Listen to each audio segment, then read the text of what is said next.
Hey folks, this is Arcaden with my new player's guide for Factorio Space Age. With the current automation Steam sale going on, I know a lot of people are getting into this game for the first time, so I thought it would be nice to have all of my new player advice in one big video that you could fall asleep to. I do it too. This video is designed as essentially a long tutorial that will give you step-by-step instructions on building a base and understanding the key systems of Factorio to get you to the point where you can land on your first planet.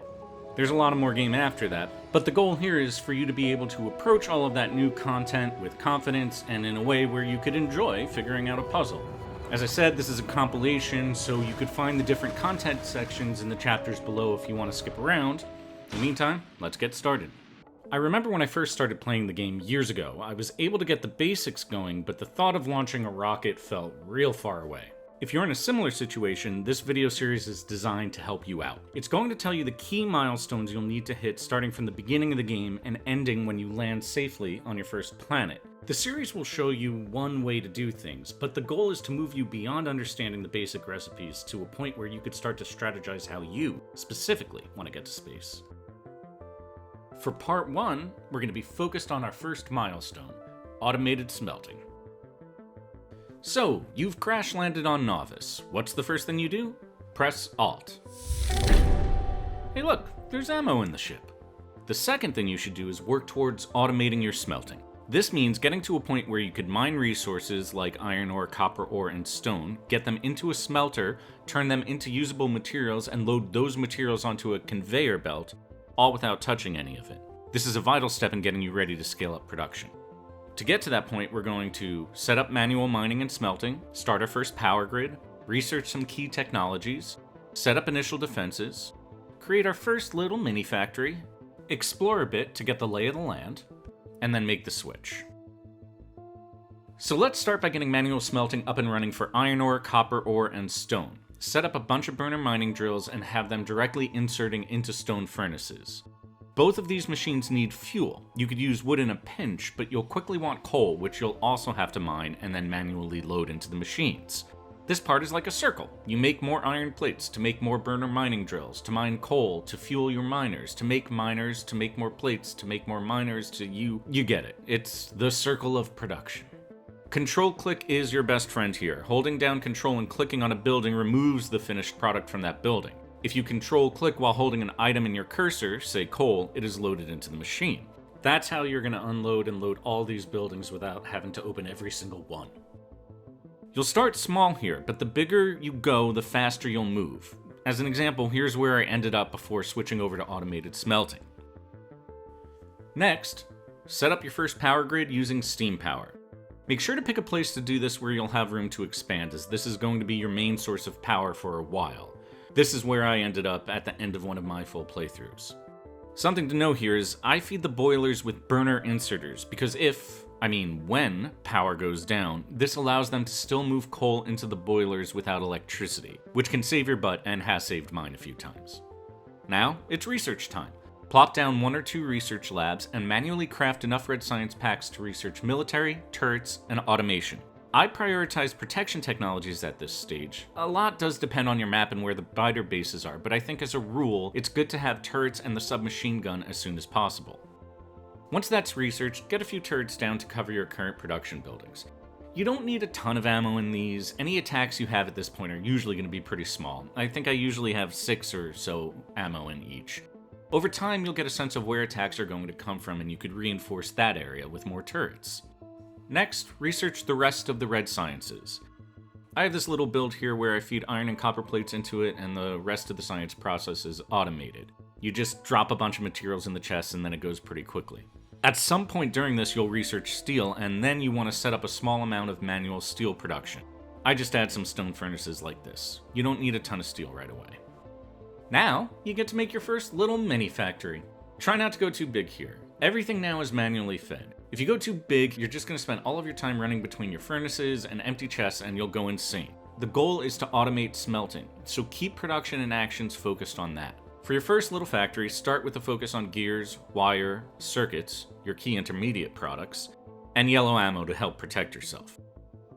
Once you got that up and running and intermediate products are getting produced, expand this mini factory to include production for inserters, electric miners, belts, and furnaces. You're going to need a lot of each of these to automate smelting. Think in the hundreds for inserters, miners, and furnaces, and even more for belts. Just keep this thing moving by continuing to return and drop in iron and copper plates, and you'll get there over time. If you come up with a design that you like here, you should definitely blueprint it. That's a great way to make new playthroughs quicker, and it's vital if you're going for any of the speed achievements. At this point, automate some wall production. Walls take a while to produce at this stage, as your initial stone patch is pretty small. Starting early ensures that you'll have a bunch of these for when you want to really focus on building defenses. I have this cute little build here that automates that and furnaces at the beginning of the game. Somewhere around this point, as all production is happening and science is sciencing, I like to take a stroll to reveal the map up to the edges of my pollution cloud. I'm looking to see if there are any biter bases that I'm going to start activating with pollution soon. If there are, I could reinforce defenses in that direction in advance. Now, biters can switch up their angle of attack, so make sure your production buildings are covered, but a small wall with turrets like this can do a lot at the beginning of the game, if you know where the biters are coming from. If you need, or want, to take out a biter base at this point, I recommend you wait until you have researched weapon damage 1 and weapon speed 1. Craft some heavy armor, get the submachine gun, pack up a good amount of ammo, some repair packs, and 6 or more turrets, and then you could get going. The easiest thing to do right now is use the turret creep technique. Place 2 turrets down with some ammo, aggro the biters, wipe them out. Place 2 more down closer to the base, aggro the biters, wipe them out. Continue to place turrets closer and closer to the base until the whole thing is toast. Also around this time, I plopped down some radars near the edge of my pollution cloud so I could start revealing more land. So, production is moving. Our base is relatively protected. Now's a good time to start planning out your bigger base. To get to the point where you can make a good decision on where to do that, you want to be able to see far around your base where the additional resource patches are. This means you need the car. Produce enough green and red science packs to unlock the car and its related technologies. I also unlock grenades at this point because you're going to need them to clear trees. All told, that means you need 420 science packs. For green science, that means 420 inserters and belts.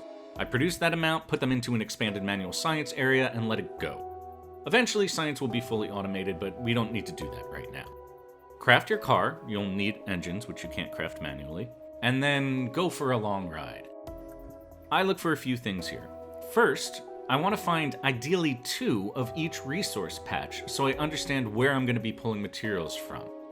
I also am looking to see what natural barriers I could use, water or cliffs, to help protect my base. With all of that map revealed and that knowledge, we can now plan. So, looking at this map, where do I want to put my factory?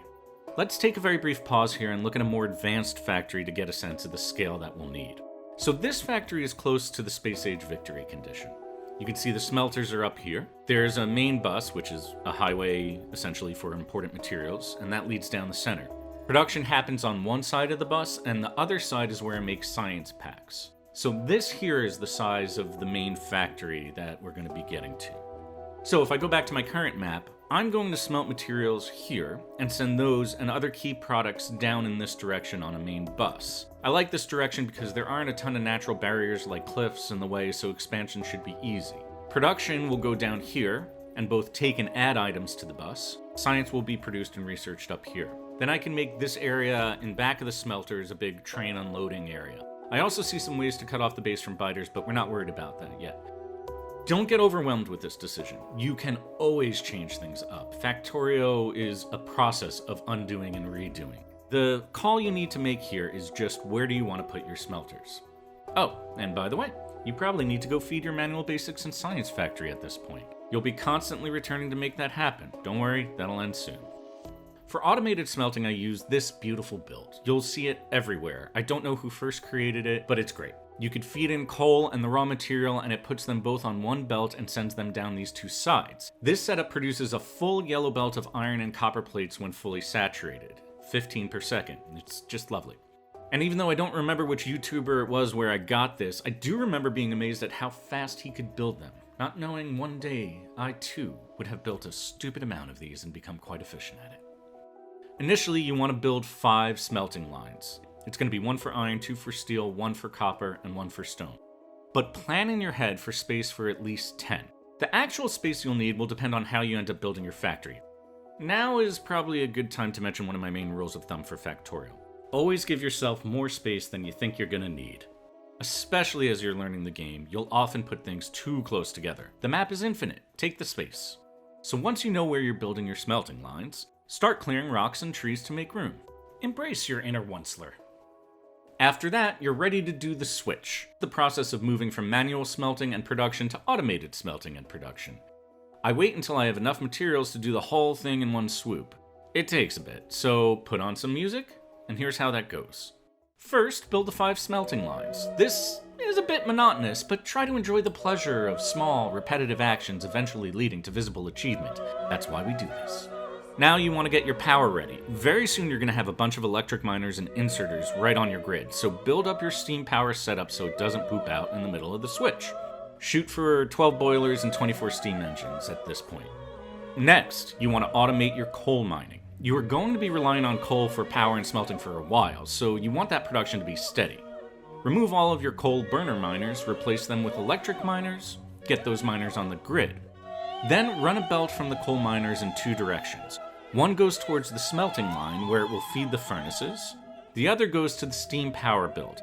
At this point, you want to switch this over so your boilers are taking coal off of the conveyor belt and automatically loading them. It's going to give you a lot more stability. Next, I usually do the iron. Your first iron patch is usually almost big enough for 2 yellow belts of iron ore. Keep in mind, every 30 miners at this stage in the game produces 15 iron ore per second, which is a full yellow belt. This means we're going to create 2 smelting lines, one for iron plates and one for steel. Similar to coal, get rid of all the burner miners and replace them with electric miners. Organize your belts so at least 30 miners are outputting onto one belt. You'll use that for iron plate production. The rest of the miners can output onto the second belt. Then run the iron ore to the smelting line. For the iron plate smelter, feed the iron into the build and connect the coal. Make sure the smelting line is connected to the electrical grid, and then, hey, look at that. Our first automated iron plate production line. To make steel, we need to further smelt iron plates. So, run the second belt of iron ore into a smelting line. Then route the iron plates from that into another smelting line. Now you have steel production. Use the same process to get your copper and stone connected. The stone belt won't be close to saturated at this point, but that's okay. For now, you just need it automated. Once those smelting lines are moving, you also want to get 2 more resources in a position that they could be easily added onto your production lines. That's coal and stone. Both of these will be needed soon. So just use a splitter to run some coal all the way to the end of the smelting line, and then do the same for a belt of stone. Finally, put down some turrets to protect these smelting lines. This is temporary. Very soon you'll be focusing on a bigger defensive strategy, but this will keep you relatively safe just in case. And there you go, look at that. We have reached our first milestone on the way to getting off Nauvis. We have achieved automated smelting and are producing a good amount of items per second now. We have some protection here and there, but we also have some close spider bases, and if we start ramping up production, and thus pollution, these defenses won't hold. The second milestone to shoot for is to have a full defensive perimeter. Now, it is a perfectly viable option to instead rush to unlocking oil or getting to bots quicker. In Factorio, there is no one way to do things. But for the purposes of this guide, I think prioritizing protection is a strong next step. To get to a full defensive perimeter, we have to first create a second mini-factory to produce important items. We're going to break ground on our more permanent research area, research some key defensive technologies and offensive technologies, decide our approach to protection, and build our perimeter. So, let's start building our next little mini-factory.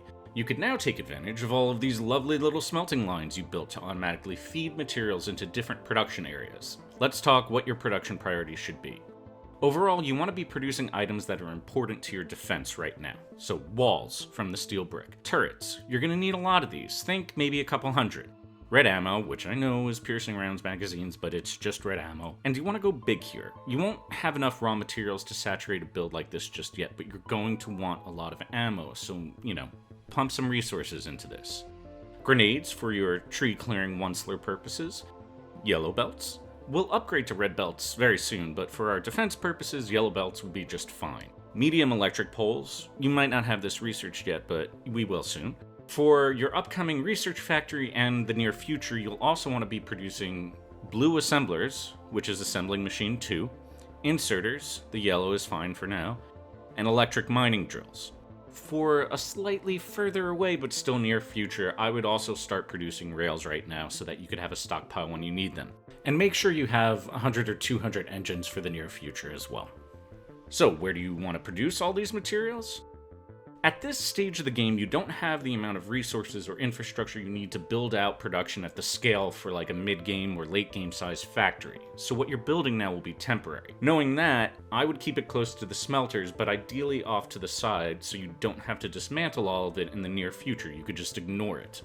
You'll notice that what I did was put it right in front of the smelters. Now, I always do this, and it is always a bad idea because future me always hates current me when they have to start deleting all of this stuff. But right now, current me doesn't give a Speaking of which, you'll also notice that we're kinda spaghetti-ish here. At some point during playing Factorio, I decided to stop worrying about perfection and symmetry and just focus on functionality as the primary goal. I found that to be pretty freeing, and it actually helped me get much better at the game. Now, the problem with spaghetti haphazard building like this is if you want to expand on top of it, it could get tricky, so it does have short-term functionality. But since I know this is going to be deleted anyway, I don't care.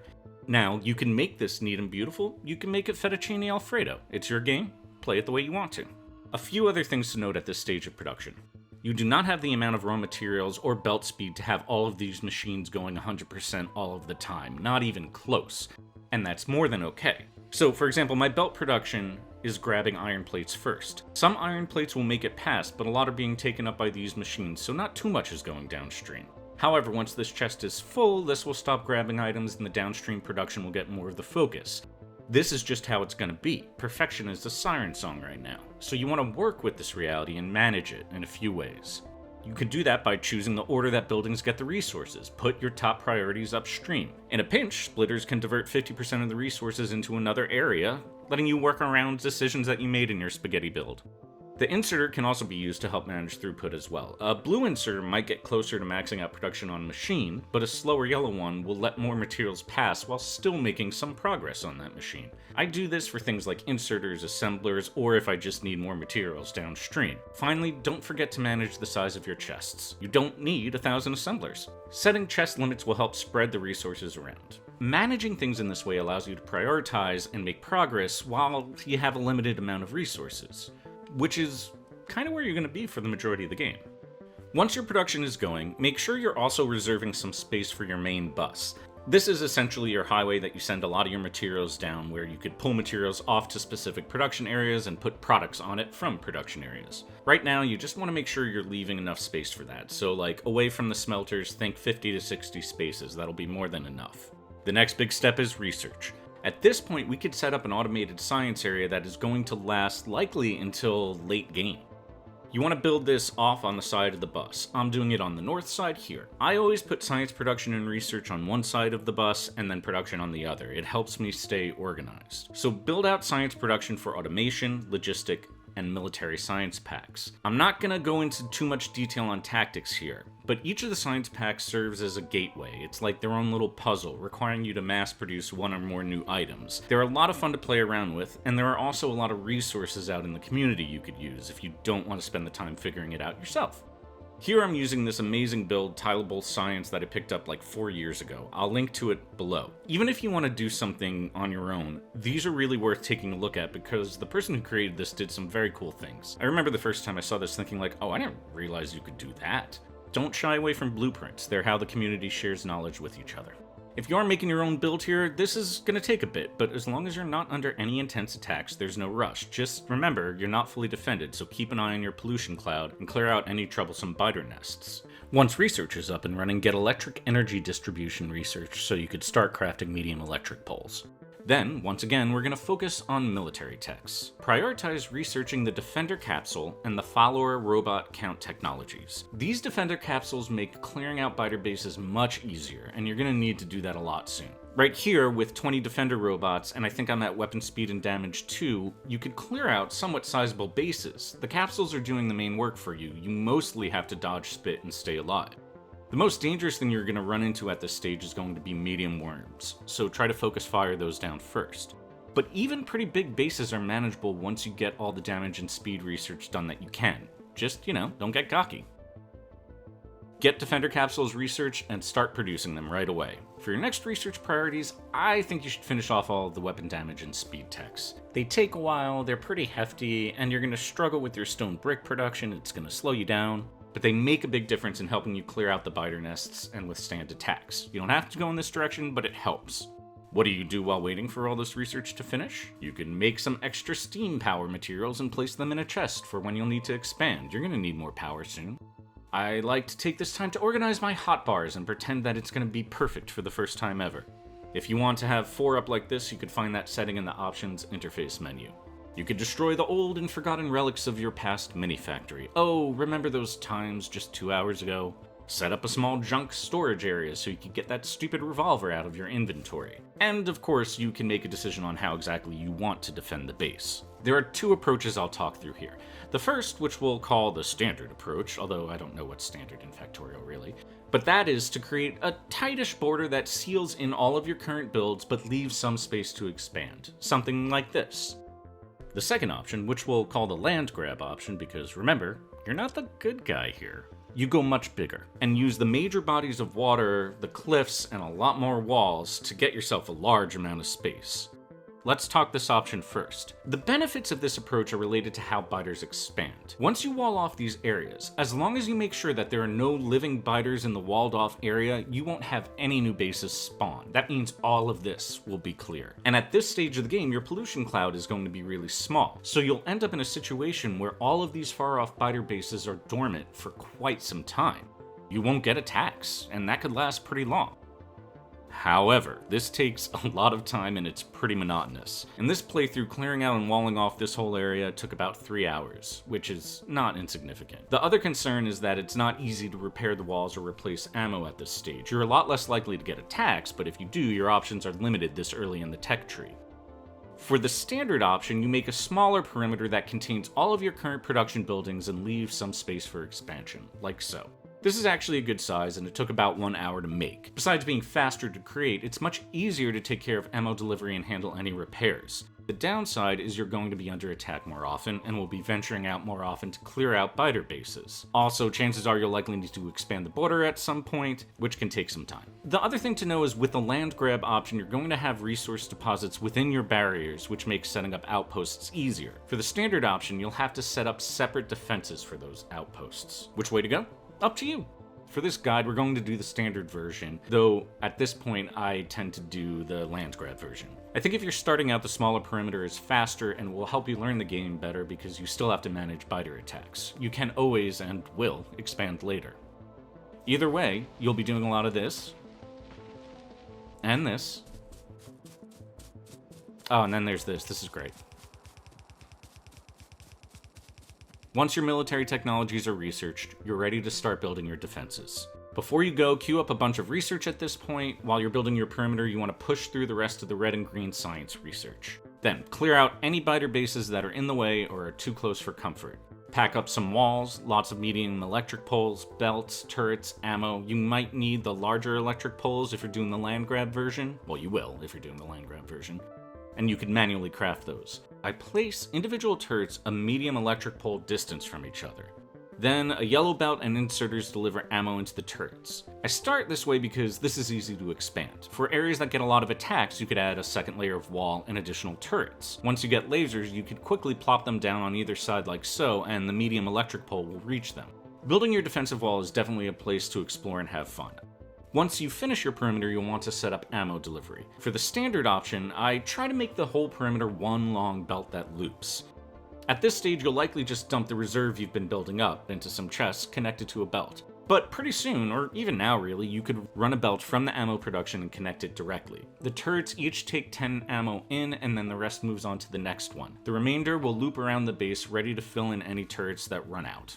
If you're doing the land grab option, your walls will be longer, running loops can be more of a pain. At this stage, I get by just placing a belt down in one direction and feeding it with a chest. Yes, the ammo will pile up at the end, but you'll be able to fix that before you leave the planet, and with so few attacks, it really shouldn't be an issue. And once the last turret is filled and the last wall is built, you will have finished the second major milestone of having a full defensive perimeter, and you can now build in relative peace. At this point, chances are your beginning ore patches are starting to run out. If you're playing on the default setup, there's not much to them. Before we break ground on any major production, we're going to need to pull in all of the raw resources we need to get to our first planet, and that's the next milestone. To get there, we're going to have to expand our smelting lines, increase the power supply, reserve space for or build an unloading area, and then we build and connect your outposts. We're going to talk about these steps in a particular order, but the reality is you could do a little bit of one, then switch to another, and that's usually how I do it. The whole process does take a good amount of time if you do it in one swoop, so while this is happening, queue up a bunch of science. You should be able to make it through all green and red science technologies by the time this is done. There will be a point in the middle where to progress you have to mine some oil to unlock further green and red technologies. I just find a patch, set up a little build like this to unlock the technology, then go back to building my outposts and researching. Now, onto the business at hand. Because we're still mostly on yellow belts, we are capped at a throughput of 15 items per second.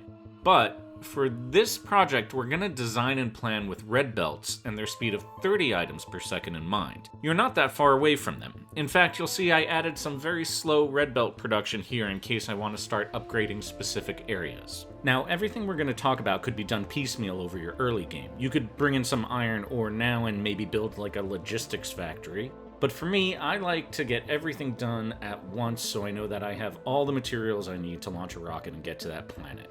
What that means is I want to make sure my smelting area has one full red belt of stone, that's 30 stone per second, and that means I need to place roughly 60 miners. One full red belt of coal, again 60 miners. 2 red belts of copper, that's 120 miners. 3 red belts of iron, 180 miners. One of those iron belts will be focused on steel production, the other 2 will be for iron plates. We will also need to connect an oil patch, but I'm going to push that discussion to the next video when we discuss oil products. The resource patches that are farther away are usually bigger in size and depth. They hold more resources and you could fit more miners on them. I often find that the iron and copper patches can usually produce 2 red belts of resources.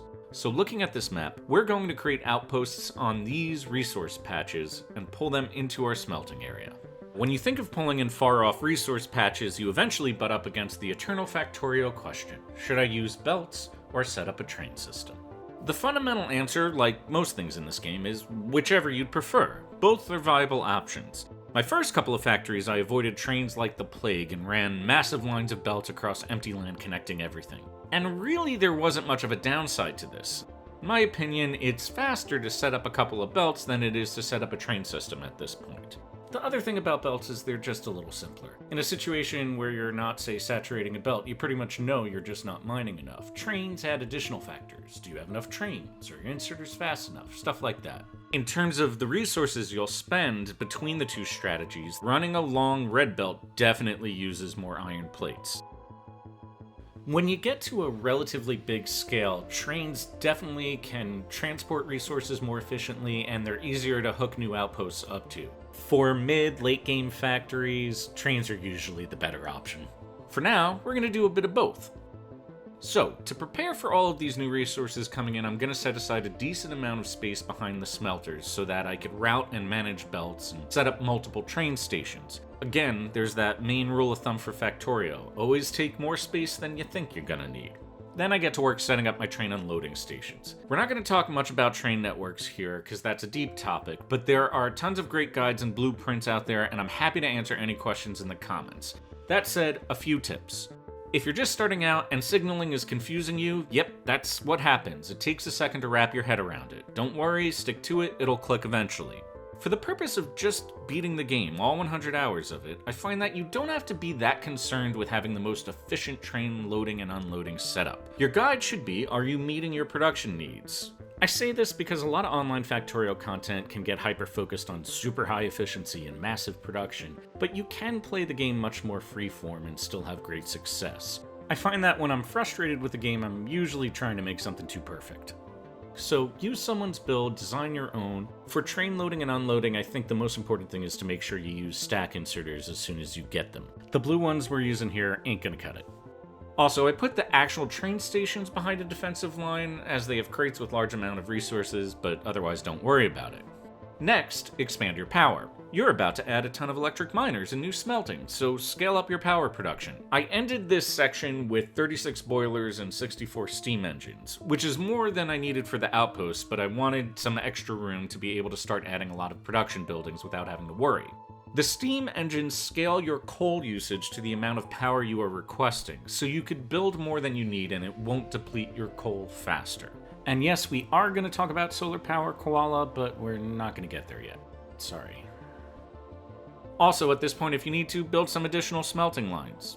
You've done this, you know how to do it.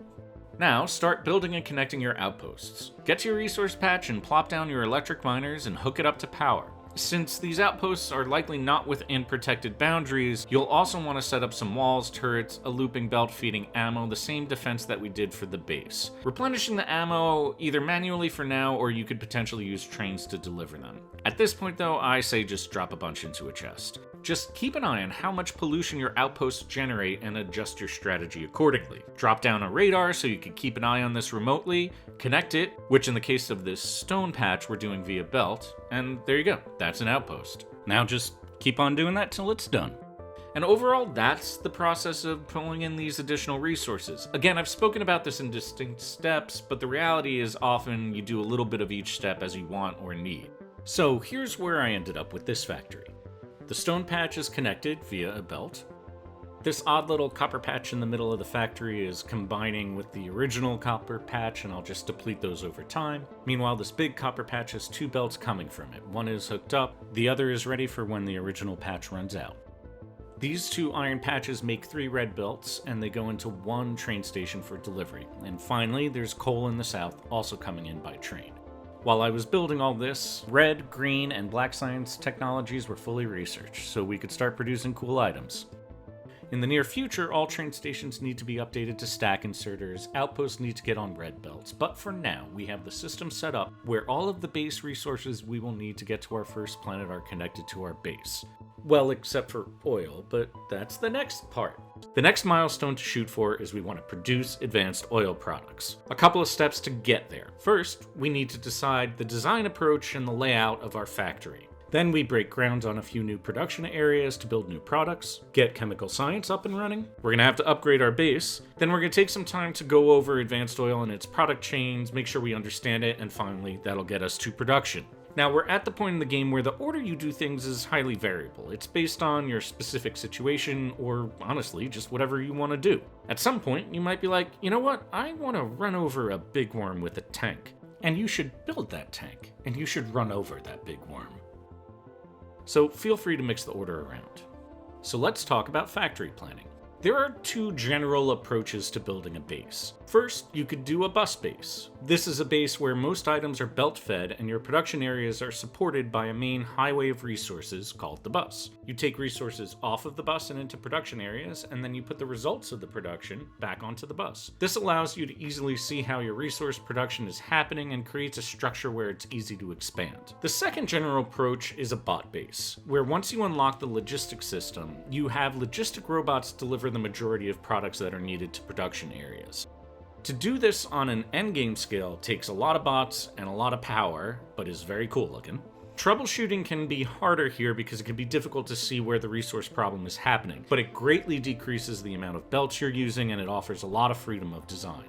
If you want to go here, you'll still have to start with something similar to a bus in your early game, as you're gonna have to get production of the logistics network up and running. In the end, you could do one, the other, a mixture of both, or dig into community designs to see what people are doing. For this factory here, I've decided I'm going to go with a bus base. Now the next question is, how do you want to organize your factory? This can be a hard thing to figure out as a beginner when you really don't know the product recipes and the amounts that you need. But regardless, it's worth putting some thought into it. This is how I currently do it. On one side of the main bus, I build all my science stuff. On the other side of the bus goes production. I tend to separate the production into a few smaller themed factories. I do a factory for intermediate products, which will contain my early game circuit production, then a logistics factory, a production building factory, and a weapons factory. Basically, this is how your inventory organizes the items. Oil refining and production happens in the second area that I put parallel to the other production area. I do this because it keeps the base from getting too long, and I don't know, I just like it. It works out well. Finally, at the end, I'll put the rocket silos and space product production. This layout works well for me. I know where to go to get things. It's simple for me to troubleshoot. But the most important thing is that you have an approach that makes sense to you. Come up with an idea, give it a shot, and it'll adjust and grow over time. So, let's set up our main bus. A common approach is to have groups of 4 lines of belts with 2 lines of space between them. This spacing allows you to be able to use a yellow underground belt to pass perpendicular under the belt system. If you want to pull something off the belt, you just clear some space, put a splitter down, route the belt off the bus using underground belts, and it's a similar approach for getting things back onto the bus. I tend to group products that are the same or similar to each other on the same set of 4 belts, but there's no real rules here. The point is this is a flexible design.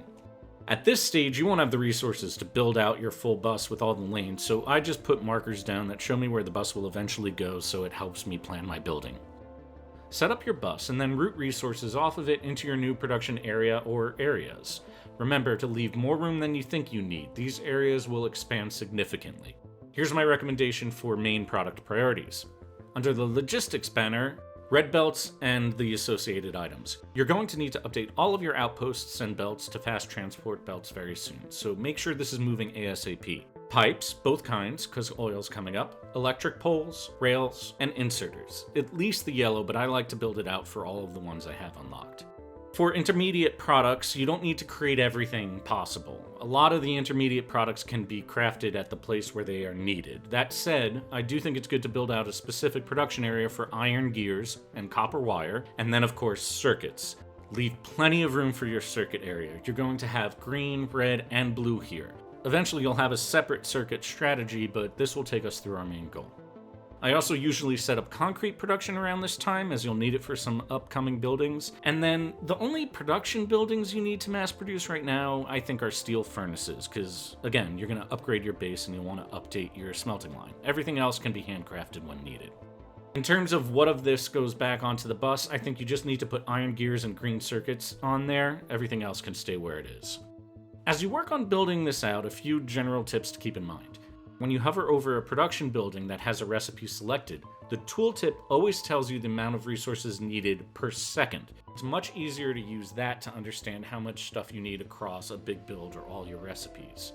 Remember, if a machine needs a certain amount of items per second, the entire production line has to be able to deliver that speed. So if you have a 30 per second red belt going into a build that needs more than that, you will never saturate that build.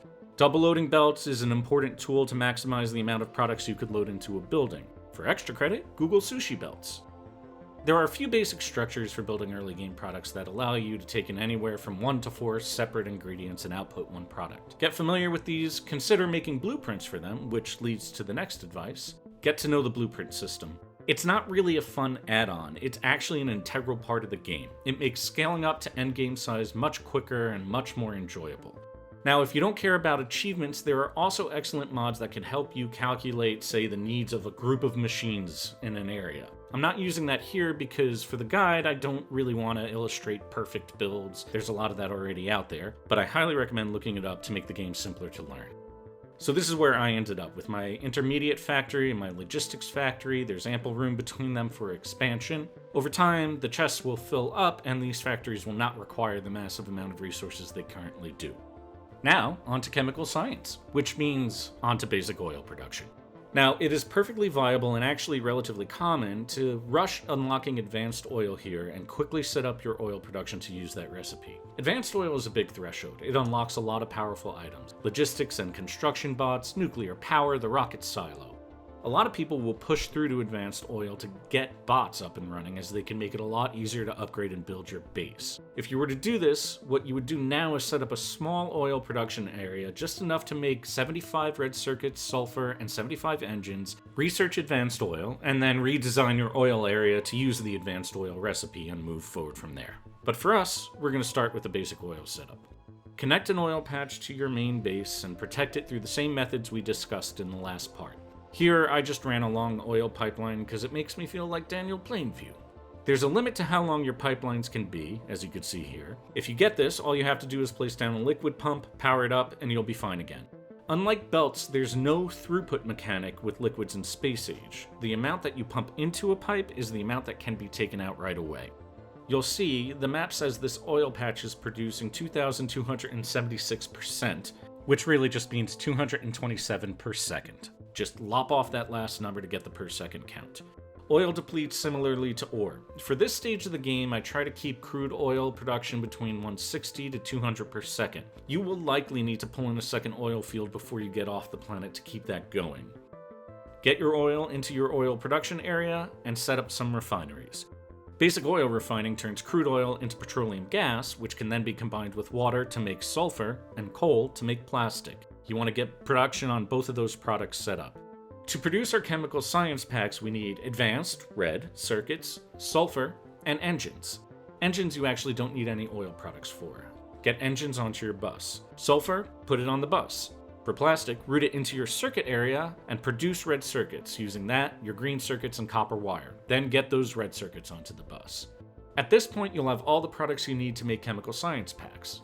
Set up your blue science production, and again I'm using someone else's tileable science build here because I like it a lot. Then select the advanced oil technology, and in a short time, you'll have unlocked advanced oil.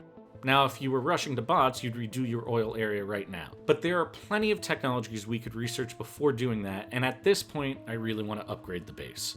So I set up my research queue and then spend some time upgrading my bus, outposts, and smelting lines to red belts. Furnaces should be upgraded to steel furnaces. Since we have red circuits now as well, we could also produce bulk inserters and get our train stations up to speed. Don't sleep on this task. 15 per second ain't gonna cut it for much longer. With all that work done, we can move on to advanced oil production. The advanced oil formula adds additional products and complexity to your production chains. It's the first time in the game where you'll deal with a building that outputs multiple different products at different rates. One oil refinery consumes 10 water and 20 crude oil per second and produces 11 petroleum gas, 9 light oil, and 5 heavy oil per second. Each of these outputs are used to create different products. The way the game is designed is that there is no perfect ratio of secondary product production buildings that uses these three outputs in the exact rate that they come out of the refinery. For example, one plastic building requires 20 petroleum gas per second, so we would need 2 refineries to fill that at 100%, but then we would be producing 2 extra petroleum gas per second. That's how it works across all of the products. The challenge of advanced oil then becomes if one of your pipes gets full of the product, say this pipe is full up of petroleum gas, production stops for the whole building. So you might have room in a light oil storage tank, but it isn't going to get any more product because one of the pipes is full. If suddenly your oil product production stalls, this is probably what happened. So you have to try to balance the usage of these 3 outputs so that they're relatively even, and that's the puzzle of advanced oil production. Ideally, you want to build a system that can react to variables, and we'll talk about one way to do that. But my real advice here is if you're new to the game, just wing it. Plop down 6 or 8 refineries, create separate storage areas for each of the 3 products so you could build up some surplus, then get to producing the secondary products. Pick one that seems fun and interesting to you, say rockets, those are fun. At some point things will clog up, but you could add more processing buildings to take up the slack, or production buildings, or if you just don't want to deal with it, with the click of a button you could delete all the fluids in a storage tank or pipeline and get everything moving again. A waste of resources, sure, but shit happens, life's too short, blah blah blah blah. As an example of one simple way to start managing the variables a bit more, you could use a simple circuit network. Here's a setup where if the heavy oil gets too close to clogging, the network activates the pump and the pump turns the excess heavy oil into light oil, which goes into storage. The same thing happens here. If light oil fills up, it turns into petroleum. I try to not let petroleum get full, so I usually plop down more sulfur and plastic buildings than I think I'll need that can burn off any excess that happens. But just in case it happens, this final pump turns it into solid fuel. Now, this system will still clog, but it will buy you a lot more time than without it. So for your advanced production area, here are the products you want to focus on. Get a strong base of sulfur and plastic going, and then produce sulfuric acid, a very important product, blue circuits, batteries, low-density structures, solid fuel, rocket fuel, which are related, and lubricant. It's a lot, and it'll take some time. I recommend ample usage of the Factoriopedia to understand what products need what ingredients. This is the most complex production chain so far, and it'll take a little bit to wrap your head around. If you're feeling overwhelmed, my advice would be to focus on producing what you need to make logistics and construction bots. You're going to want that logistics network up very soon, so it's a good next step. Let's talk about circuits for a second. You're going to need a lot of them. Like a lot of circuits. Always more circuits. As a reference, here's my red and blue circuit builds when I first set up Advanced Oil, and here's what it looked like when I got off the planet. Even at this point, the production wasn't as much as I needed, and things were going a little slowly. You could always pull in more resources and build more, but circuit production gets a lot easier and more efficient on the other planets, so I pushed through this stage. Rocket fuel and low-density structures take up a lot of space, so plan for that. For both of these, get them up and running soon and just stockpile them. You cannot have too many of these. You will be thrilled to have chests full of these in a little bit. I'm pretty happy with how our base is looking. We have strong smelting, strong defenses, a solid starting bus, and we're producing advanced oil products. At this point, we actually have all the research we need to get to space and eventually another planet. There's actually an achievement that would require us leaving before we unlock any additional nauvis science packs. That's called Rush to Space, and if you're curious, I have a guide for that linked in the description below. But for beginners, I think there's more to be done to get on solid ground. We're going to hit 2 milestones in this video: setting up a logistics network and getting the base on nuclear power. To get there, we're going to improve our defenses to prepare for being away from nauvis, set up our production and weapons mini-factories, unlock uranium processing, create our logistics network, finally, and then get the base up on nuclear power. So at some point soon, or maybe already, you've gotten an attack on your base or outpost. The attacks will start slow and small, but there will still likely be a little bit of damage.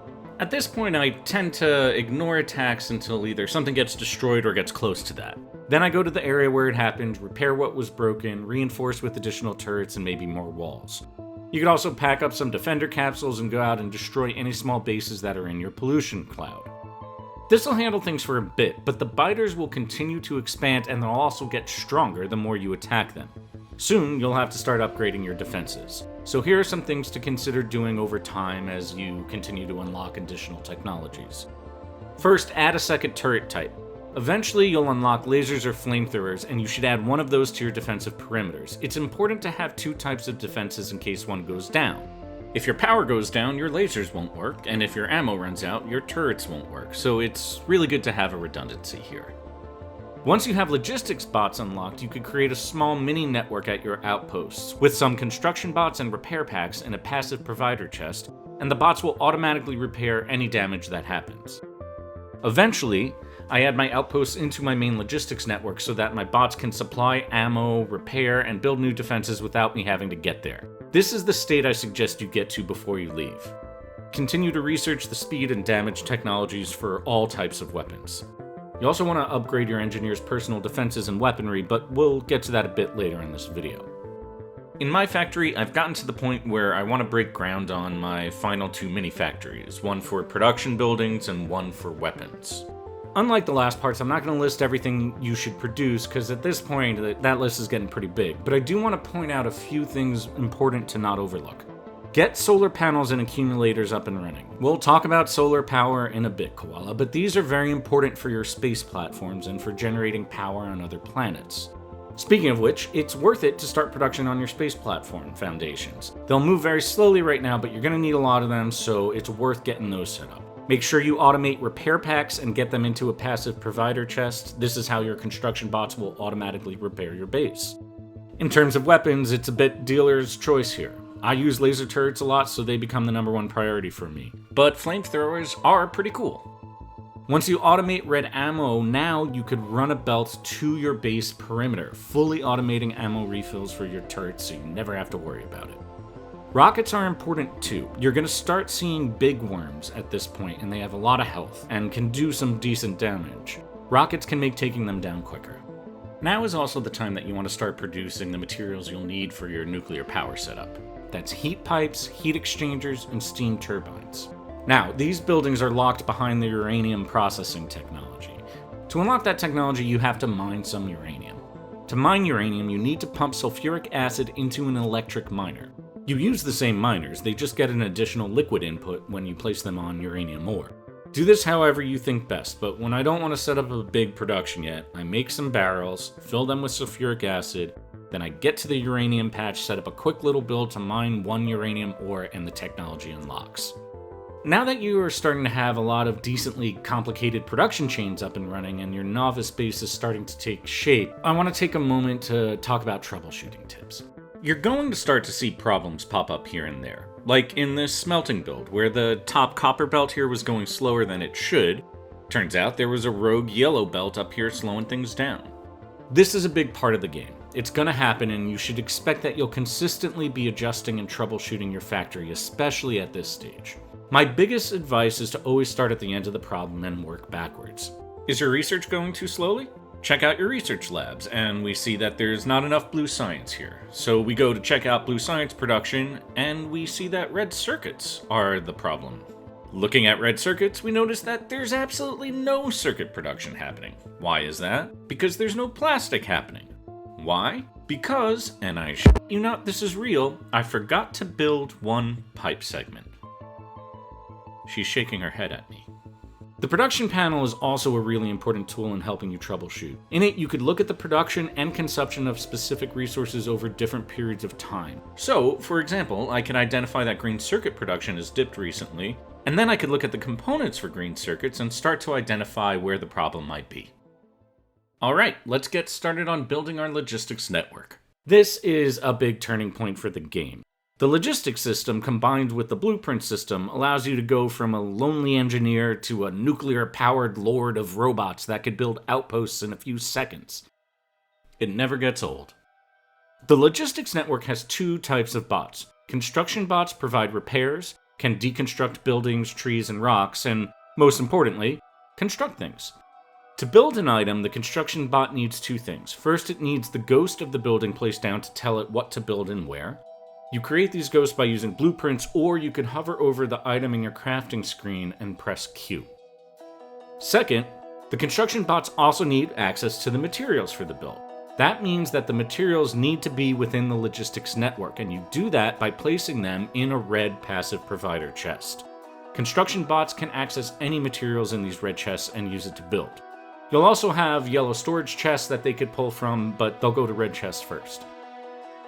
The second type of bot is a logistics bot. These are like little mobile conveyor belts. They deliver items to your personal logistics network or specific chests. Just like the construction bots, the logistics bots need access to the materials you're asking for. They need to be either in red or yellow chests. Your personal logistics network is unlocked in your inventory once you research logistics robots. In your inventory screen, you'll now be able to create requests for specific materials, and as long as the logistics bots have access to the items and you are in the network, they'll deliver those items to you. This is really useful. I have, as an example, a request that functions like a trash, where bots will automatically remove items I never want, like iron ore. I have a basics request, which is overall what I'd like to have in my inventory at all times. And so when I'm within the network, the bots just continue to maintain this level of materials. Another main component of the logistics network are the roboports. These serve 2 main purposes. First, they actually create the logistics network. You'll notice when placing a roboport that you see an overlay with an orange square and then a larger green square. The orange square is where logistic bots can work. The green square is where construction bots can work, so construction bots have a slightly bigger range. The roboports also serve as a place for bots to recharge. Each bot runs out of electricity, after which they have to find a roboport and charge up from there, which pulls from the electric network. If bots run out of power, they don't drop, they just find the nearest roboport very, very slowly. Finally, you have the logistics chest. As mentioned, the red passive provider chests make their contents available to the bots. Once I have these unlocked, I upgrade all of my chests to these so that everything I make can be pulled by a bot. The yellow storage chests are used when you tell your bots to deconstruct items. These chests provide a storage space for those materials. If you don't have yellow chests in your network, bots that deconstruct things will just kind of hang out. So, in my factory, I get started building the components of the logistics network. The new item you need is a flying robot frame, which will probably be the first item you produce that requires 4 inputs. 2 of those, batteries and electric motors, will come from the advanced oil production chain. I get those set up and combine them with circuits to produce my construction and logistics robots. I also set up a build for roboports. At this stage, this is going to go slowly. You just don't have the material production to knock this out quickly. Prioritize construction robots, as they will be the most helpful right now, because you need space science up and running to get the full use of logistics bots. Then, as roboports get produced, I set up the actual network. Eventually I'm going for full coverage of the whole base, even to the outposts. That's going to make managing nauvis from other planets much less stressful, but that's also going to take time. It'll happen over the next couple hours while I do other things. I get a roboport down, put some bots in it, and now I can set it up to build automatically over time. For example, if I place a roboport ghost here, within this other port's construction area, as long as the bots have access to roboports from a red chest, they will build it. So you could set up a long chain of roboports like so, and over time it'll get built out while you focus on other things. A few final notes. You want to make sure that the orange logistics square covers everywhere you might want logistic robots to be able to operate. If there's a break in the orange network like here, the logistics bots won't be able to cross it, so this essentially becomes two different networks. The power of the logistics network is setting it up with a task and then letting it run while you handle other stuff. I added laser turrets to all my defenses using the remote view, and over the course of 45 minutes or so, my construction bots had built all of them. At this point, you should also set up your personal construction bots, which means we're finally going to talk about the engineer's personal equipment. Starting with modular armor, you unlock an equipment grid on your engineer. You could access it by right-clicking on the engineer icon at the bottom left of the screen. This is a real fun system where you can place a variety of equipment from defensive weapons to shields to power generators and more. One of the best pieces of equipment you could use is a personal roboport that allows you to use construction bots when you're out of range of the network. They'll build items using whatever is in your personal inventory. This makes setting up new outposts much easier. I'm also a big fan of the exoskeleton, which I like to stack on top of each other and then I just ignore the car. But you'll end up switching out equipment based on your situation. If you're going to take down some biters, for example, you'll want more shields and maybe personal laser defenses. All of this makes a big difference and is really fun, so you should definitely spend some time building these items and continue to upgrade it over your playthrough. And now it's finally time to get nuclear power set up. Once this is finished, you will likely be set with power needs until much, much later in the game. Nuclear is very powerful. What about solar? Alright, I've avoided it long enough. Here are my thoughts on solar. I have spent countless hours building solar factories as far as the eye could see. They don't create pollution, and so as long as they're not in between a biter base that's active through pollution and something that biters want to eat, they won't be attacked. To use them as your main power source takes a ton of space and time. This is a good task for a logistics network project that you just set up and build over time. But in the end, nuclear is just more efficient and quicker to set up. For example, this solar build with almost 8,000 panels generates up to 480 megawatts of power. The nuclear build we're about to do gets us to 545 and is much, much smaller. But they're cool, and there's an easy achievement attached to them. They're also really good to use to power outposts or to set up as a backup power circuit to key areas of your base. And as I mentioned before, solar panels and accumulators are very important for space platforms and power production on other planets, so you definitely want to produce them regardless. Okay, for real now, nuclear power. Nuclear power in Factorio is an abstraction of how it works in real life. The nuclear power plant uses nuclear fuel to create large amounts of heat. That heat is transferred via these heat pipes into a heat exchanger, which uses that heat to turn water into steam. That steam then goes into a steam turbine, which generates power from the steam. It's the same as how your coal power plant works, just much more efficient. I start out by setting up my uranium mining. Again, this requires sulfuric acid to be pumped into your regular electric miners. It's up to you to decide where to produce the acid, how to ship it. For this factory, I just ran a long pipe because really that's always how I do it. I expand my train network and then get that uranium moving to the main base where I'm going to have my first power plant. The next step, uranium processing.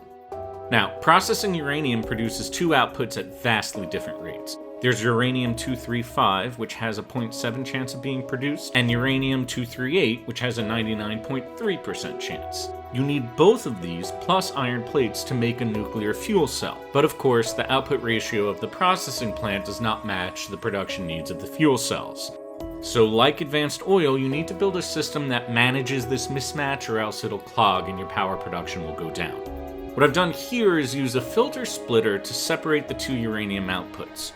For uranium-238, there's going to be a lot more of that. I route that onto this belt that goes through a circuit setup that will pull the uranium into these chests if it starts to back up. These chests, of course, will clog, but there are ways to manage that in the future. Then I recombine the two different uraniums on different sides of the belt and send them into the fuel cell processing area. The 238 will back up, but these inserters keep that moving, which means the much more rare 235 has the space to get onto the belt and into the fuel processing plant. Next, I gotta ship these fuel cells into the nuclear reactors. Here I'm using a build from Factorio content creator Nilos, and I highly recommend checking all of his stuff out. You could of course create your own, just remember the process. The fuel cell goes into the reactor, which heats up. The heat gets transferred via these pipes into the heat exchanger, which has an input not just for the pipes, but also for water. And then that outputs steam, which goes into the steam turbine, which is where your power gets produced. A few details. The reactors need to heat up to 500 degrees to get the system going, so there's a ramp-up time. The reactor will also output used uranium fuel cells, so the reactors need inserters going into them and out of them to get rid of that waste. Finally, reactors get a heating bonus when placed next to each other, so you'll see each of these is getting a 200% bonus as they are linked to two other reactors each. And now, we will not have to think about power for quite some time. Unless something goes wrong, which it will, because that's the game. And there's only just a few steps left to getting to land on your first planet. To do that, we're going to break ground on a space production factory, set up our production and utility science. I'm going to talk through some general base management strategies, because you're going to be doing a lot of that at this point. We'll build our first rocket silo, build a space science platform and do some key research to unlock the planets, build our travel space platform, pack our bags, and go. Very exciting stuff. Now, like always, I'm presenting these steps in groups to make it easier to watch, but you'll likely be doing a little bit here, a little bit there. That's how the game goes. At this point in my factory, I've set up a dedicated production area for the buildings I'll need for space platforms. This area will grow in the next few hours as I unlock more technologies. It'll start with just space foundations. You need a lot of those, so get those started soon. Then once the first space platform is built, I'll add asteroid collectors and crushers to the area. And after some science research, thrusters. Luckily, all of these buildings take pretty much the same materials, so this isn't particularly complicated. The area will need access to steel, copper wire, electric engines, low-density structures, and blue circuits. It's also time, if you haven't, to set down builds for utility and production science. Again, I'm using the tileable science build, which I'll put in the description below. My bots are going to build that over time. These two new science packs, plus the upcoming space science, means our research labs are going to need to take in a total of 7 inputs. So for me, I need to redesign my build. I always do this a little differently. This time I made it a square because I thought that'd be cute, and then I have a single row of labs with 2 belts on each side. Each of those belts will be double loaded, allowing for up to 8 different science packs. Now, both production and utility science are gonna move slowly. There's an overlap between the resources you need for those science packs and for space production. And with the amount that you're producing right now, you're gonna have to be adjusting where those resources are going here or there. There's a few important technologies to unlock with these science packs. Focus on elevated rails, those are important for Vulcanus or Fulgora, and I would also research all the engineer armor and equipment technologies. After that, everything is kind of gravy, so you could deprioritize science production and focus on space. And that's the type of base management you'll likely be getting into at this point. A big part of this game is tweaking and adjusting your builds and production based on changing priorities and needs, especially in the early game here. Yes, it's still the early game. I know. At one point I decide I'm going too slow, and the holdup fundamentally is plastic because circuits, again. To manage that, I tweak and add more light oil to petroleum conversion. Then I decide I want to increase oil production as a whole. So I add a whole new outpost, add new refineries. This improves the plastic production, and you see my red circuits begins to really increase. As I'm doing space production, I see that steel is kind of meh. Instead of getting a new ore patch, I see that my iron plate production is currently oversaturated, so I just divert some of those resources into a new smelting line for the time being, and I could always undo it. I bring all this up just to normalize this type of work, this kind of shifting and adjusting based on what's going on. It's gonna happen, and it's not a sign that you're playing the game wrong or anything like that. And if you ever need more materials, you could always set up more outposts. There's no real negative to doing that, especially if you have nuclear power up and running. Alright, our foundations are humming, research is moving, let's build our rocket silo. Once this is done, we'll be able to get space platforms going and the whole next part of the game will open up. The rocket silo is a big craft. You'll likely have to empty your inventory to some degree if you're manually crafting it. Once you do, set it down. As with all things in the game, make sure you have some space around it. As an example, this is an endgame novice rocket silo area from another factory, and you can see that you end up with a lot of silos. Once you have the silo, you're ready to start building a rocket. To do so, you need to deliver blue circuits, rocket fuel, and low-density structures to the rocket silo. Those materials are used to make rocket parts. Once you craft enough rocket parts, the rocket appears and is ready to launch. You're going to be sending up a lot of rockets over the course of the game, and even just to get this first ship, so a big part of your focus going forward is going to be making sure you have a steady supply of those materials. Once you have a rocket, it's time to build your first space platform. To do so, you have to craft a space starter pack and then send it into space via your new rocket. Craft the starter pack, manually load it into your finished rocket, make sure automatic request is turned off, otherwise you won't be able to manually load, and then click Create New Platform. Name it, send it, celebrate. My engineer celebrates by doing zoomies because in my personal Factorio lore, the engineer comes from a race of space dogs. You are now ready to start sending and receiving materials from space. Let's talk through how this works. The rocket silo is essentially a gigantic requester chest. Bots are able to deliver requested materials to the silo to fill up a rocket's inventory. The way this works is that on your space platform, you place a ghost to build something. Here, we'll do some foundations. This creates a request, which you can see here, that is sent to the rocket silos. Make sure your silo is set to fulfill automatic requests, and then bots will deliver that material to the rocket. Once the rocket inventory is filled to capacity, it launches and delivers the goods to the platform that made the request.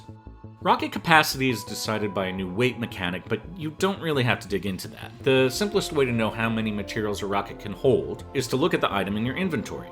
Each item has a rocket capacity. In the case of foundations, that's 50, which means if you need 500 foundations for your space platform, you're going to need to send up 10 rockets. So you can start to see how this might take some time.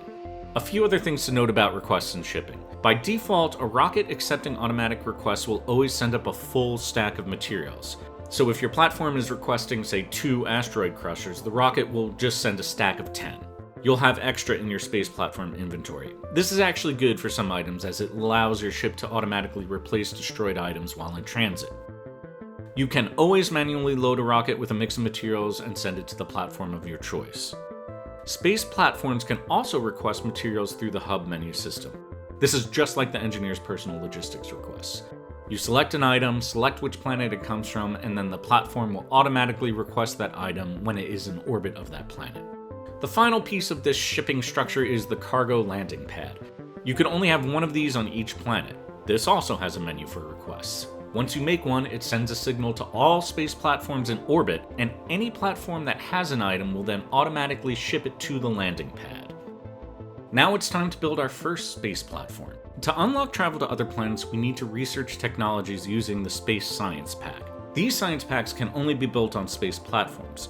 So the first platform you set up will be all about making space science packs and then shipping it down to Nauvis. Space platforms are essentially a mini factory. They take in resources, can process them on the platform, then use or ship them. Outside of requesting materials from a planet, the other way you gather resources on a platform is from asteroids.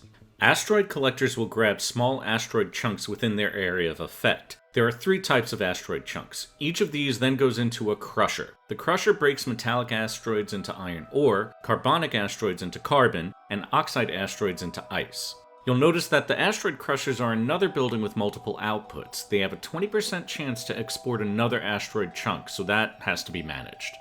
To produce space science packs, you need ice, iron plates, and carbon. Ice and carbon come directly from the processor. For iron plates, you will smelt the iron ore you get from asteroids on the platform. Here's my space science platform. You can certainly do a more efficient design, but once I get something that works, I tend to just let it live as its awkward self. Personal experience. The asteroid collectors on the front of the platform grab small asteroids and then place them onto this belt, and those get routed into the asteroid crushers. I have a crusher for each asteroid type. To manage the multiple exports, I have 2 filtered inserters for each crusher. One sends the refined material into the cargo bay, the other sends any asteroid chunk back onto the belt. Now you need to keep this belt moving because it will clog if you don't have some system for that. To do this, I've set up a simple circuit network that activates these inserters if there are above a certain amount of items on the belt, and then throws the excess into the vastness of space. This type of circuit uses an arithmetic combinator. Place one down. Using the circuit wire, attach a segment of the belt to the input of the combinator.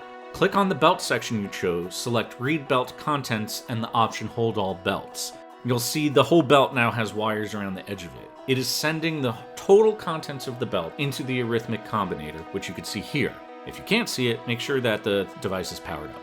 In this combinator menu, select each and then multiply it by 1. Then set the combinator output to a symbol of choice. What's happening now is the combinator is taking the total number of items, that's the each command on the belt. The combinator has to do math, we just want the total number, so we simply multiply it by 1 so it doesn't change the total amount. Then it outputs that number along with the symbol you chose. Finally, hook the combinator output up to the inserters, and in their menu, select the symbol and choose it to activate when the items on the belt get to a certain point. In my case here, it's over 200.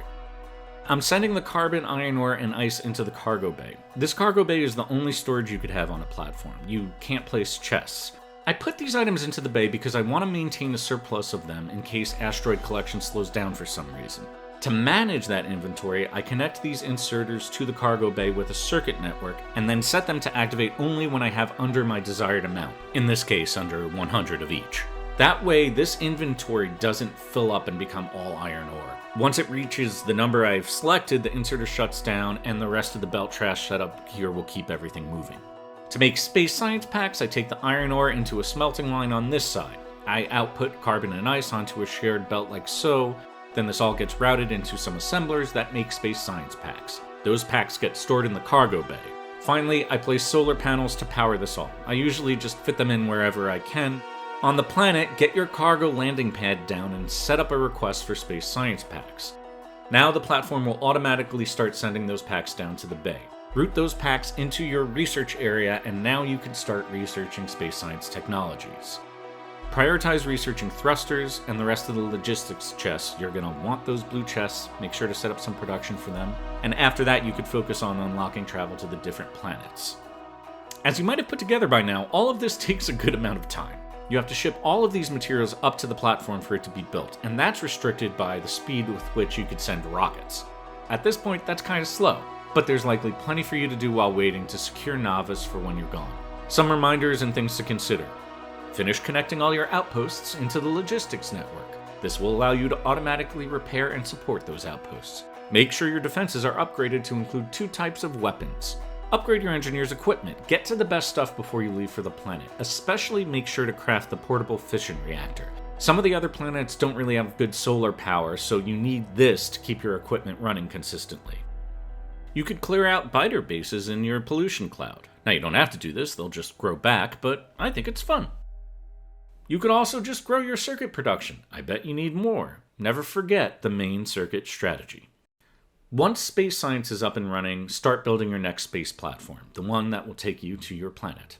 Send up another starter platform, name it, I always go with Andiamo, let's go, and begin designing it. There are 2 new mechanics for this space platform. The first is you need defense. On the way to any of the planets, you're going to run into larger asteroid chunks. Turrets placed on the front and the sides of your platform will make quick work of medium-sized asteroids, breaking them down into small chunks that can be collected and used. But they run out of ammo quickly and you need to constantly supply them. You can ship a bunch of ammo up from the planet, and I recommend that, especially at the beginning, but you also want to produce ammo at the platform and do it at the fastest speed possible. You'll see on this ship I have 4 smelters and 1 yellow ammo production building with speed modules in it. Getting ammo management right can take a bit. It was actually, I think, the trickiest part of the space platforms for me. The second new system is your fuel and thrusters. To move, your ship needs to send 2 liquids into the thrusters. Thruster oxidizer, which is made by combining iron ore and water, and thruster fuel, made from carbon and water. So you need water. To get that, you'll have to take the ice that you gather from crushing oxide asteroids, melt it in a chemical plant, and then send that to chemical plants that produce the fuel in the oxidizer. The fuel and the oxidizer then get routed into the thrusters. The thrusters' input and outputs are designed a little odd in a tiny puzzle. You'll get it. I believe in you. To show an example of pulling this all together, here's a ship I made for this playthrough. This could get to a planet and back without exploding. Yay! The overall approach of this design was using the central hub as a way to manage inventory, which you don't have to do, but I find is easier, especially at the beginning. You'll see all of these inserters are connected to the hub via a circuit network, so I could tell them when to turn on and off based on the amount of materials in the hub, and that's really how I manage it.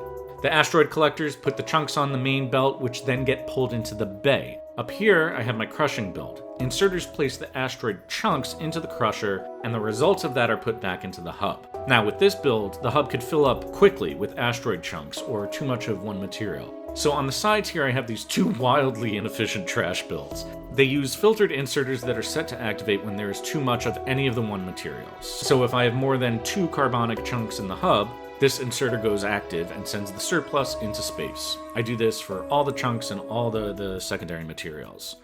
Chunks. The iron ore is smelted and turned into ammo here. Ammo is placed from the hub onto a belt on one side of it. So the ammo belt and the asteroid belt are the same. I've set them up so that they each get outputted onto a different side of the belt. For fuel and oxidizer, I have carbon and iron going into these chemical plants. Ice gets melted here and goes into those plants. And there you go. You definitely want a tank for each of them. I never leave a planet unless that tank is above 8K for each liquid. You manage the travel plans of your space platform through the hub system. It's essentially the same setup as the train. You can manually direct the platform, or you could set up conditions that when active will cause the platform to move to a particular location. In the early game, one thing I like to do for platforms that start operating by themselves is connect my fuel and oxidizer storage tanks to the hub via the circuit network. Then in the scheduling menu, I could select a condition for the ship to only move when both of those liquid storage is above a certain point, say 8K. There's lots of options you could play around with here, but your first trip will likely just be manual. This will take a couple of tries, so save generously, and if you get frustrated, definitely use someone's blueprint. There are plenty of other puzzles coming up. Alright, we're so close. Now that your ship is built, the next step is deciding which planet you want to go to. You have 3 options: Gleba, Vulcanus, and Fulgora. I've made a full video that goes through the details of each of those planets, which I'll link below and I recommend checking out. The TLDR, though, is Gleba is a really difficult first planet. You want to go to either Vulcanus or Fulgora. And if I had to make a recommendation, I'd say Vulcanus is the best for beginners. It's the closest to nauvis in how it works, so the learning curve is a bit easier. Finally, what should you bring? You have to empty your inventory fully and your ammo to enable your engineer to travel to the space platform. So everything you bring must be in the platform's hub inventory. The exception is you could keep your equipment grid the way it is, so make sure to set that up for the next planet. You don't really need much protection for Vulcanus or Fulgora. I would focus on maximizing speed and construction bots. Now on each planet you can theoretically build up a factory from scratch, but that takes a while and you want to make your life a little easier. To think through what to bring, ask yourself what you would need to build like a mini version of your current novice factory and use that as a guide. You'll probably want a little bit of smelting, some belts or logistics spots to move items. You can always, and you will, send your ship back to novice to get more materials and then bring them to Vulcanus. So your goal here is not perfection, you just want a solid start. Some general advice. Don't ship raw resources like ore or basic stuff like iron plates or copper wire. All of the planets have methods for you to acquire basic resources relatively quickly. Make sure you send construction robots in your platform so you can put them into your personal inventory and use them to build things. Craft and send a cargo landing pad. That'll make your life much easier. Solar panels and accumulators are needed for Vulcanus and will help you get started. For Fulgora, you just need to bring accumulators. No solar panels are needed. You could also ship materials to create a rocket silo, but that's a lot of materials, and I usually save that for the second rocket trip. Once your platform's fully loaded, you are ready to go.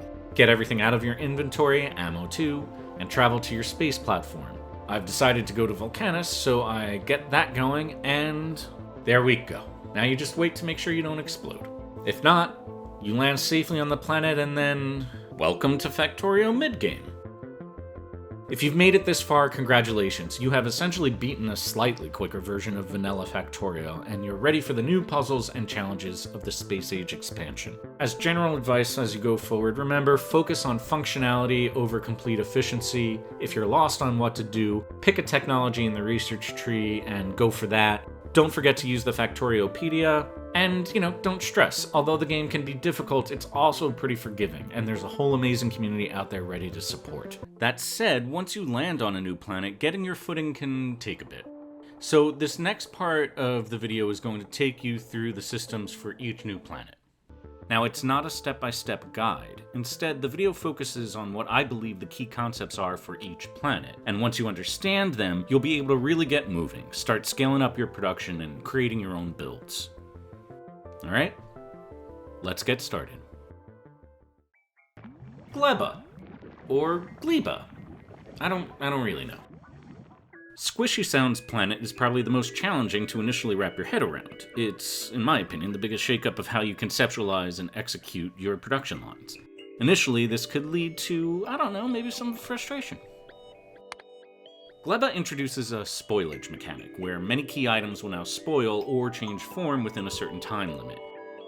This means the usual tactic of stockpiling important items doesn't work, as you end up with a chest full of... Spoilage can pop up everywhere. On a belt, in a chest, even in the new production buildings if they stay idle too long. As you're learning the ropes, it won't be uncommon to see a spoilage blockage cascade, mucking up your whole production line.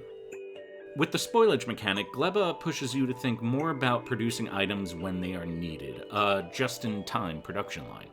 However, getting the timing of all of this perfect is, to me, nearly impossible.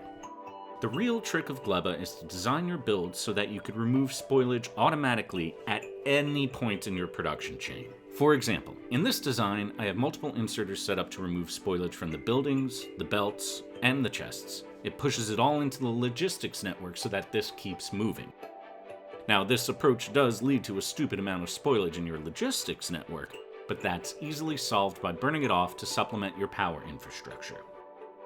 Once you've planned for removing spoilage throughout your entire production chain, Gleba becomes easier, and you could take the time to create your own builds, fight with these weird little things, all without having to worry about your production stalling. Fulgora. You gotta say it with verve. Scrap is the core mechanic introduced on Fulgora, and it replaces ore mining as the beginning of your production chain. When scrap is placed in the new recycling building, it has a chance to output one of 12 items. Some of those are basics, some of those are pretty advanced. Those items can then be further recycled and broken down into their components. This is how you get items like plastic, copper wire, iron plates on Fulgora. In this way, you could get most of what you need on this planet without relying on space platform deliveries. There are, of course, challenges. Fulgora forces you into sushi belts, which if you don't know how to manage, can get clogged. You're gonna run out of storage space, even for items you don't think you will. And you could find yourself with too much of one product and not enough of another. To me, the trick of this planet is always making sure you're spending time on sorting and inventory management. So in this kind of early build, after processing the scrap into different products using the recycler, I like to sort these products into their own production lines. This design uses filtered splitters to do it, which has its own issues, but there are a bunch of ways you can make this work.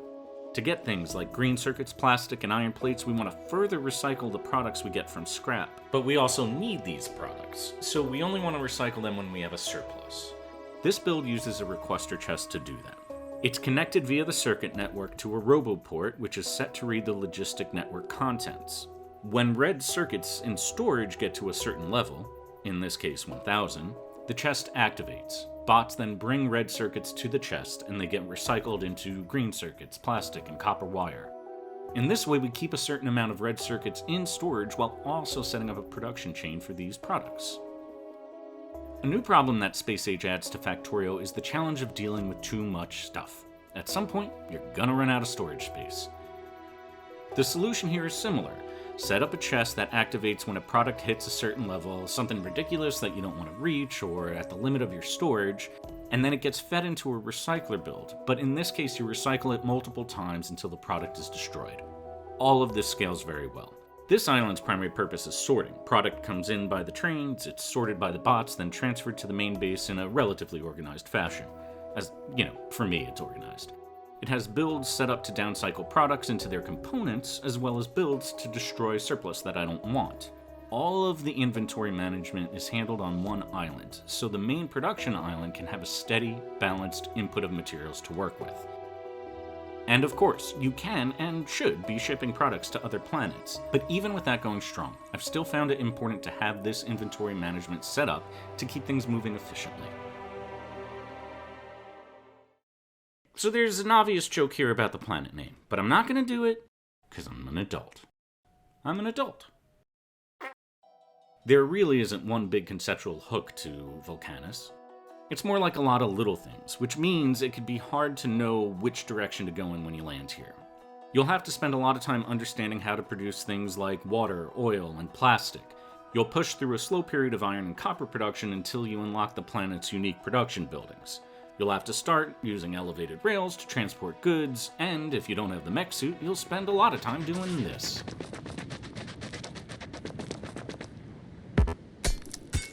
The most unique challenge of Vulcanus is figuring out how to kill off the new Demolisher enemy, which is a fun puzzle, but once you get your method for that, it becomes relatively straightforward. So with lots of little things to do, how do you get direction here? To me, it really helped to use the foundry building as my guide. This building is great. Once unlocked, it allows you to scale up production of iron, copper, and related products to an insane amount. You'll be shipping green circuits like it's nothing. The process of understanding how to build the foundry is an excellent map for getting moving on Vulcanus. It pushes you through all the new recipes. So, focus on understanding how to build your production chains for each of these components. Get a few of these foundries built and start integrating them into your chains, and the planet will start moving real well for you. Aquilo. I like it better with an I. Aquilo, whatever, it's all about constraints. You start with a very small piece of land to build, and expansion with the new ice platforms goes slowly. You have no iron, copper, or coal on the planet. The only natural resources are oil and things that relate to the unique planet products. Almost all buildings freeze on Aquilo, and the only way to keep them functional is to have them touching a heated pipe. So, you'll need to ship in a consistent heat source, likely nuclear, which is also your best bet for initial power, and run heat pipes in a way that they touch every building and inserter. Aquilo is also the planet where, after hours of work designing a ship, watching it explode, making changes, watching it explode again, and finally making it to the planet, you open up your inventory and realize you're missing something. The key to success on Aquilo is not really about what you do on the planet, but more about the effectiveness of your space logistics system. To move forward here, you must have space platforms that can confidently make the trip there and back. It's not just because you're going to forget stuff, which I did all the time. The new products on this planet require materials from every other planet in the system. You just can't make progress here without being able to consistently ship in items. So, this means you need a space platform that has a balance of turrets, lasers, rockets so you can manage different sized asteroids, that can produce its own rocket and turret ammo while running and does not run out in the middle of the trip, and that uses advanced fuel and asteroid recipes to greatly improve your fuel production. Space platforms at this stage really need to use the circuit network. If you're struggling with that, in the description I've linked to a great tutorial ship from Reddit user rmouse. It was a big help for me. Get those ships right, make sure you have at least 2 of them, and then you'll be in good shape to really focus on understanding the new challenges of Aquilo. And pretty soon, you'll be heading to the edge of the solar system. Just unlock the railgun first. And that's the stuff, folks. I hope this video helps you start scaling up production on each of the planets. If you liked the video and would like to see more, please do like, comment, subscribe. As I'm pretty new at this, all of that's a huge help in letting me know to keep going. And in the meantime, happy building, and thanks for watching.